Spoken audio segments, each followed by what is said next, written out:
For weeks, the UN has been warning that Yemen's dire humanitarian situation is on the verge of becoming the worst famine anywhere on earth in decades.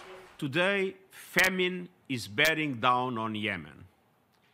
The race is on if we want to prevent hunger and starvation from taking millions of lives.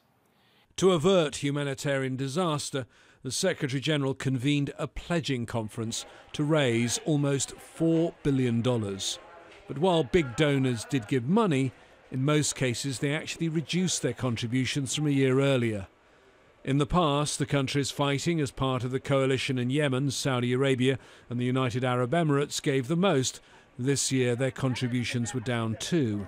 The head of the World Food Programme warned that out of the $385 billion the UN wanted, there was an absolute bare minimum needed to stop a famine.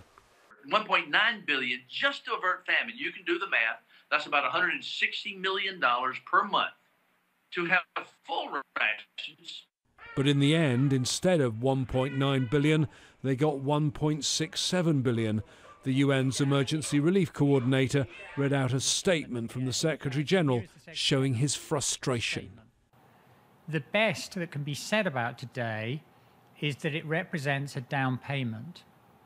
I thank those who did pledge generously, and I ask others to consider again what they can do to help stave off the worst famine the world has seen in decades.